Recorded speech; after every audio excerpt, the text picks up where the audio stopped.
నేను బాధ్యత వాళ్ళకి తప్పితే నేనేమి అడగట్లేదు కదా. వాళ్ళు ఏ నిర్ణయం తీసుకుంటే ఆ నిర్ణయాన్ని కట్టుబడి ఉంటాను, చంద్రబాబు నాయుడు గారు, పవన్ కళ్యాణ్ గారు. ఒకవేళ మీకు ఏదైనా పదవి ఆఫర్ ఇచ్చినా ఇవ్వకపోయినా అంతే, ఇవ్వాలా ఇవ్వకూడదు అన్నది వాళ్ళిద్దరిదే నిర్ణయం. మీ ఆలోచన ఉంటుంది కదా, లేదు ఇది మాట తప్పరు మడం తిప్పరు అని. చంద్రబాబు నాయుడు గారు నా విషయంలో ఎప్పుడు కూడా ఏది కూడా ఇది అవ్వలేదు.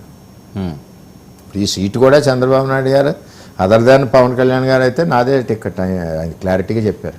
ఓకే, అంటే ఒక్కోసారి ఏమవుతాయంటే ఒక పార్టీ అధ్యక్షుడు అడిగినప్పుడు దానికి మళ్ళీ ఎస్ అనాలి తప్పితే దానికి మళ్ళీ మాట్లాడే విధానం ఉండదు. అవును, అంటే ఒక పొత్తు ఒక యాంగిల్లో ఆలోచన చేసుకుంటూ వెళ్ళడం. ఇందులో ఒకటి అర్థం చేసుకోవాల్సింది ఏంటంటే పవన్ కళ్యాణ్ గారి దగ్గర కూడా నేర్చుకోవాల్సింది నేను అనుకోవడం, ఈ పొత్తు ఇలాగా ఈవేళ ఇంత స్ట్రాంగ్గా ఉందంటే కారణం పవన్ కళ్యాణ్ గారు. ఆయన తగ్గించుకున్నాడు. ఇప్పుడు ఒక సీటు ఇబ్బంది అయ్యేసరికి మనం ఎంత ఇబ్బంది పడుతున్నాం, అలాగే జనసేన పార్టీలో కూడా చాలామంది ఆశావాహులు ఉంటారు కదా, వాళ్ళందరినీ కూడా సముదాయించడం చాలా కష్టమైన పని. మరి అలాగా మళ్ళీ బీజేపీ వచ్చాక మళ్ళీ 2-3 సీట్లు తగ్గించుకున్నారు. ఇవన్నీ చూస్తుంటే తగ్గేళ్ళారు. ఆయన నిజంగా ఇవాళ పొత్తు నిలబడడానికి కారణం పవన్ కళ్యాణ్ గారు. ఆయనకు ఉండి ప్రెజర్ ఆయనకు ఉంటుంది, మనకు తెలియదు. కానీ ఆ పార్టీలో ఉండి ప్రెజరు, ఇలాళ్ళు 5 ఏళ్ళు పనిచేసిన వాళ్ళు, మరి పూర్తిగా 10 ఏళ్ళ నుంచి ఆయనతో ఉన్నవాళ్ళు, ఇవన్నీ కూడా ఇబ్బందులు వస్తాయి. అవన్నీ కూడా ఆయన కంట్రోల్ చేసుకోగలిగారు. At the same time Chandrababu Naidu garu కూడా కంట్రోల్ చేసుకుని ఎవరిని ఎక్కడ లొకేట్ చేయాలి ఏదన్నది పార్టీ అధ్యక్షుల నిర్ణయం. అది ఆ నిర్ణయాన్ని మనం ఒబే చేయాలి తప్పితే ప్రశ్నించే విధానం పార్టీ కార్యకర్తగా కరెక్ట్ కాదు. ఓకే, అంటే గౌరవప్రదమైన పొత్తు తీసుకుంటాం, గౌరవప్రదమైన విధంగానే జనసేన ఉంటుంది అని ముందు నుంచి కూడా వాళ్ళు అధికార ప్రతినిధులు కానీ లేకపోతే ఆ క్యాడర్ కానీ పవన్ కళ్యాణ్ గారిని మాట్లాడింది. ఫైనల్గా కట్ చేస్తే ఆ గౌరవప్రదమైంది దక్కలేదు అని ఈ అసమ్మతిలో ఆ ఓటు ఏమైనా చేరడం జరుగుతుందా? 21 సీట్లకే పరిమితం అవడం చాలా మంది పెద్ద ఎత్తున ట్రోల్ చేశారు. అంటే అక్కడ జనసైనిక కార్యకర్తలు కూడా ఇన్ఛార్జీలు కూడా వాస్తవం ఈ రాష్ట్రం ముందుకెళ్ళాలి, మన లీడర్ ఇచ్చిన పిలుపు సక్సెస్ అవ్వాలి. ఇప్పుడు పిలుపు ఎవరు ఇచ్చారు? పవన్ కళ్యాణ్ గారు ఇచ్చారు, ఓటు చేయకూడదు అన్నది అన్న పట్టుదలతో ఉన్నారు. 2-3 రోజులు ఇబ్బంది ఉంటుంది, ఉండకన్నా ఉండదు ఎవరికన్నా సరే, ఆటోమేటిక్గా సెట్ అయ్యారు అందరం. అన్ని పార్టీల్లోనూ కూడా ఆ పార్టీ ఈ పార్టీ, మా పార్టీలో రాని వాళ్ళు ఉన్నారు, ఆ పార్టీలో రాని వాళ్ళు ఉన్నారు. అందరూ కూడా 5-6 రోజులు బాధ ఉంటుంది. కానీ అన్నింటికంటే ముఖ్యంగా పార్టీ లీడర్ ముఖ్యం కదా అందరికీ. పార్టీ లీడర్ కమిట్మెంట్ తోటి అటు జనసేన అవునండి, ఇటు తెలుగుదేశం అవునండి, అలాగే ముందుకెళ్ళి. సరే, ఎంత ఖర్చు అయ్యింది? విపరీతంగా ఖర్చు పెట్టారు, 100 కోట్ల రూపాయలు పవన్ కళ్యాణ్ కోసం బడ్జెట్ పెట్టారు వైసీపీ వాళ్ళు అన్నది వస్తుంది టాక్. నిజంగా పెట్టారా? వాస్తవం. ఎందుకు మీకు సింపుల్ లాజిక్, 2 కోట్ల మందు గీత దొరికింది. 2 కోట్లు గీత చుట్టాల ఇంట్లోనే దొరికింది. 2 కోట్లు పబ్లిక్గా వచ్చింది కదా. నేను చెప్పనంటే ఏదో చెప్పాను అనుకుంటారా? పట్టుకుంది రికార్డు 2 crores మందు. కేసుల్లో ఆన్లైన్లు బయట పెట్టి పక్కగా జరిపారు. ఓటుకి 3,000 నుంచి 7,000 ఓటుకి ఇచ్చారు.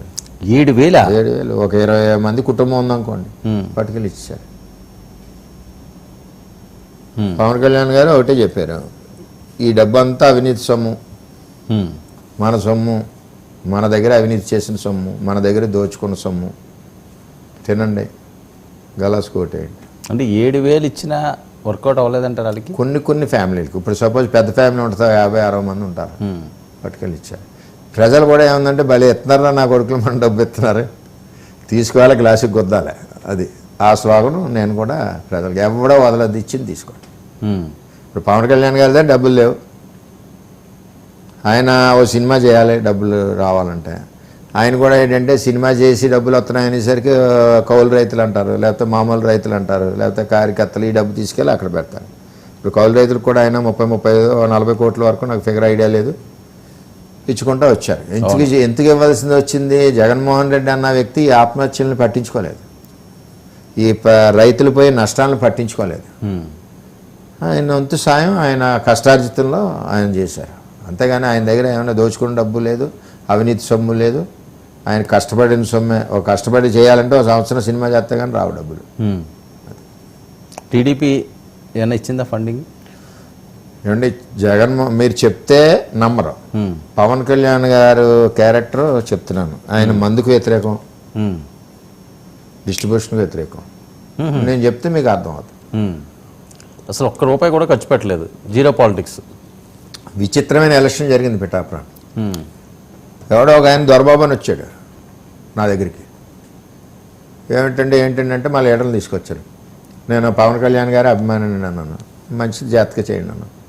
మా బావగారు యుఎస్లో ఉన్నారండి, ఆయన మాదాపురం విలేజ్ ఖర్చు అంతా చూసుకోమన్నారండి. ఇది నాకు చెప్పకూడదమ్మా, ఇది నాగబాబు గారి దగ్గరికి వెళ్ళండి, వాళ్ళని చోట ఉన్నారు అని చెప్పి నాగబాబు గారు ఫోన్ చేసి పంపించాను. అంటే ఆయన యొక్క అభిమానులు ఒక ఊరు రావడం, ఆ ఊర్లో ఏంటి మంచి చెడ్లు భోజనం, అంటే జనరల్గా ఎలక్షన్ అని సరే సరదాగా ఉంటుంది కదా, భోజనాలు పెట్టి కార్యక్రమం ఉంటుంది, ఇంకో కార్యక్రమం ఉంటుంది, ఎలక్షన్ బూత్ వ్యవహారాలు ఉంటాయి, ఇవన్నీ వాళ్ళు చేసుకుంటూ పోయారు. మీరు నంబర్ చెప్తే వాస్తవం ఇది. నాకు ఆశ్చర్యపోయాను నేను. ఎవడెవడో రావడం, ఆస్ట్రేలియా నుంచి ఒకడో, వెస్ట్ జర్మనీ నుంచి ఒకడో, సౌదీ నుంచి ఒకడో. అవునా? మళ్ళీ మా ఆఫీస్కి వచ్చేవారు. నేను అన్నీ మర్చిపోయి హ్యాపీగా పనిచేస్తుంటే వచ్చి మీరు త్యాగం చేసేవారు అనేవారు. వచ్చే ఫోటో ఒకసారి కాదపడం అంటే వాళ్ళ అభిమానం పాపం తప్పు. అంటే పవన్ కళ్యాణ్ గారి అభిమానులు అంతమంది ఉన్నారు. ఈవేళ మనకు కూడా నలుగురు ఎక్కడికి వెళ్ళినా పలకరింటున్నారంటే ఆయన అభిమానులు, ఆయన మీద ఉన్న అభిమానం, ఆయనకి నేను కూడా ఉండడం వల్ల నా మీద కొంత జాలిని, అంతేగాని వేరేది కాదు. ఏదో మన సొంత గ్రాఫ్ ఏం కాదు, మన గ్రాఫ్